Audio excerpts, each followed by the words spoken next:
Hello and welcome to another Zach Conch video, and this time we're going to be showing you my Pepe deck profile. Okay, so a quick heads up in terms of this Pepe deck profile. Keep in mind I'm going to be using a little bit of the Magispector engine, but this is a low-cost, essentially a budget version of the deck, apart from the two Luster Pendulum that we have in here. Couldn't even get my hands on the third copy. So the majority of this you can build by just picking up a box of docks, and then you should be able to work with it pretty well. It's a very, very good deck considering how little money you actually have to put into it. It's really quite astounding. So I took this to my local-ish event at the with the Trading Card Game Society, and I went 4-0, I believe, with it. I didn't lose it. Well, I know I didn't lose a single match. It was at least 4, it may have been 5 rounds. So let's go ahead and take a look at the deck profile. So obviously we're playing the 2 copies of Luster Pendulum. This is your key card for your Plush Fire combo, which allows you to go off so much. To be honest, I only actually managed to resolve this twice during the entire tournament, because I only have 2 and it's kind of a pain to search. Which was a little bit unfortunate, but it did work really, really well when I managed to get it going. What worked every single time was Plush Fire. Plush Fire is readily searchable through Damage Juggler and allows you to combo off really, really fast. It's an absolutely really key card for the deck, and it allows you to push through back row without having any worries, just because you'll special out another one, which is really good for it. To go with that, we have 3 copies of Mirror Conductor. Mirror Conductor is actually fantastic. Being able to switch attack and defense, and also being able to switch to the lowest is so key. It's ridiculous how good this can be. I used it against Ritual Beast to make to switch the attack and defense of an Altia Pelio, and then attacked over it. Obviously it switched out, but just being able to do that is ridiculous. And then for the rest of the Performage engine, we play 3 copies of Damage Juggler. This is really, really key because you need to be able to search. You can Foolish this and Mathematician it, and it becomes an instant searching card. 2 copies of Hat Tricker, because every now and again you just need a little bit more board presence, so the second copy of Hat Tricker does that for you. And the 1 Trick Clown, because taking damage is actually sometimes an issue with this version of the deck, because you do go into time and you want to be able to sustain your life points. So that's it for the general Pepe bit of the engine, Performage Pendulums. But then we get on to the little bit of the Magispector engine in here, which we're playing, which is basically consisting out of commons and a super. So we play 3 copies of Fox and 3 copies of Crow. The reason why we have these strange ratios is because we need to be able to fill up our pendulums. Essentially, these become Wavering Eyes targets, and very little else. Fox is definitely the better of the 2, because you want to be able to search the trap, which is OP, and also it can actually push for like a semi-decent amount of damage. But frequently what I did was I would somehow end up with the Pegasus in hand, and to be honest I ended up with the Pegasus in hand less through searching with this and more through just having this. But the basic combo is you summon this to add the Pegasus, switch this out for the Fox, and then add your trap. But often enough I summoned the Fox, had the Pegasus already, and was attacked and then switched out into Yatra in defense, just so you could maintain the ball presence and have that 18 defense, which is still pretty nice.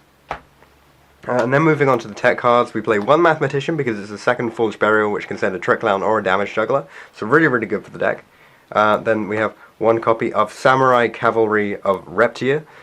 This is just good for being able to push over literally anything that isn't Pendulum Monster. So really, really good actually, in that you can beat a lot of stuff with it. Masked Chameleon, just to be able to bring back the Luster Pendulum. I don't think I ever used this for that, but I did use it as a tuner in general once. Well, I planned to use it as a tuner in general once, and it just ended up doing enough damage that I ended up winning through it anyway. And the last card is the Foucault's Cannon. This is because I needed another Pendulum Monster. It's a scale 2, which is always useful. Plus, it's essentially a way less good Archphoenix centric, because you play it and then you pop a spell or a trap, which is still pretty good. And you don't have to get rid of it for that as well. Of course, this is a 5, so I couldn't ever summon this with the scale. So it was literally, I play this and then I have to get rid of stuff. But it's still a Wavering Eyes target, which makes it good. So that's it for the monsters. Moving on to the spells, the only spell we play 3 of is Wavering Eyes. I don't know if I need to say anything about that, it's pretty staple. Then an instant fusion. I never managed to get the Norden combo off. I played this once properly to get the Norden out, and the Norden immediately got breakthrough skilled. But luckily I already had, I think at that point I had the Chameleon on board, so I just decided to move up with that. Then the Forged Burial is actually a good card in this deck, which is ridiculous. Book of Moon and Mind Control, because there is a lot of level 4 presence in the game at the moment, so Mind Control is really useful for that. Then there's an Ignite Reload, because we're playing so many Pendulums, this actually becomes decent. And moving on to the Magispector part of the deck, we play 1 Pegasus. I would play this at 3, but I only have 1. So essentially it becomes budget. And then Storm, which is actually really, really useful. The fact that you're sacrificing nothing if you do it before your Pendulum Summon makes this a fantastic card. And that's the spell lineup. Moving on to the traps, we play 2 copies of Tempest. I'm thinking of bumping this up to 3, which is kind of ridiculous, but there were times when I wanted to search for it. To be honest, I tried as much as possible to side out the Magispector stuff, because I honestly thought it wasn't very good, but then I went up against Teller, and it was just like, oh, I can just live off a QB for the rest of the game and just negate the summons.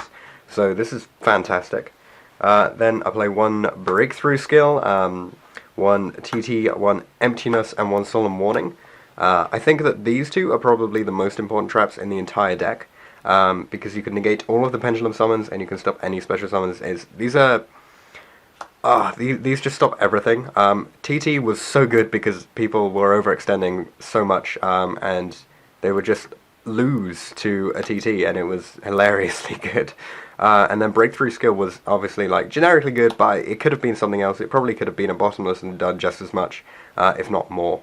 If there had been more Pendulum presence, I probably would have made this a Bottomless. It did stop a T-King at one point though, which was very useful. Then we will do the extra deck next. Keep in mind this is a sort of mishmash of sleeves and stuff. It's mainly rank 4, so we play the 1 Magister, the 1 King of the Feral Imps, Steel Swarm Roach, Rhapsody, Crazy Box, Ragnar Zero, F-Zero, Dweller, Trapeze Magician, probably the best card in the extra deck, Castell, Daigusto, Cowboy, Hot Red Dragon, Scrap Dragon, and an Elder Entity. And so, obviously, Norden was pretty useful. I never went into my synchros. I cowboyed for game once. Daigusto is generically good because you often feel like you're not in the best position, and you can just Daigusto to get a little bit extra advantage. Castell made it up a couple of times. Trapeze was definitely the go-to from the entire extra deck. It was really, really useful. I nearly made Magister once.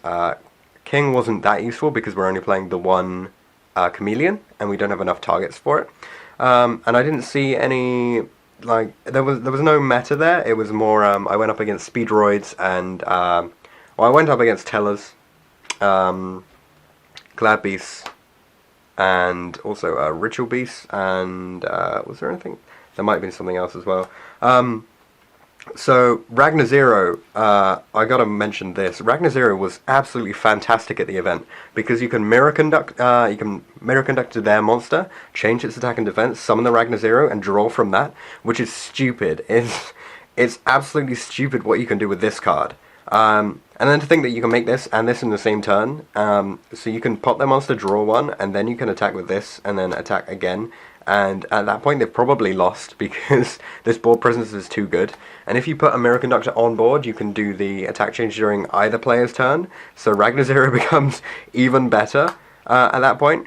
So that's just something that's definitely worth mentioning. And then the Cowboy for game was hilarious because that basically never happens in reality anymore. I will quickly go through the side deck, but keep in mind this is just preliminary. It's not really based on much. Because there haven't been many of the events for the TCG Society in Oxford so far, but this is just going on what I expect / what I think goes with the deck. So we play 2 copies of Maxi. I'm really considering maining these. I nearly brought them in a lot.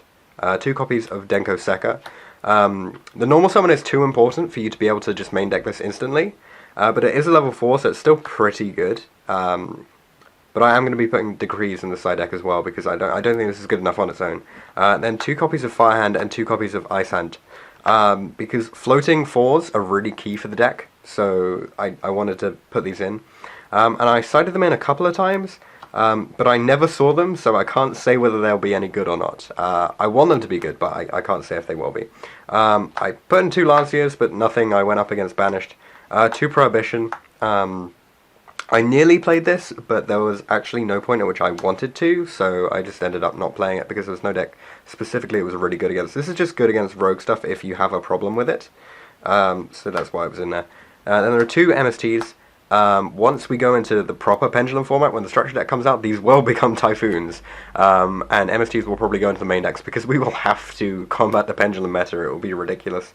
And then the 1 Shadow Imprising, just in case there was random dark stuff coming up. That is it for the entire deck. Thank you for watching this video. If you have any comments or suggestions that you would like to make about this sort of Pepe deck profile with all of this random Magispector stuff in it, then please feel free to leave a comment in the comment section down the bottom there. I love hearing what you guys want to know, and also I'm always open to showing you some combo videos and some other stuff. I got some stuff going for Mermails at the moment, but also my 750 subscriber competition has just finished. So sorry guys, you missed out on that if you're watching. And I'm going to be running up the full list of entrants and going through the winner for that very, very soon. So as always, thanks for watching this video. Don't forget to like, comment, and subscribe, and I'll see you guys in the next one.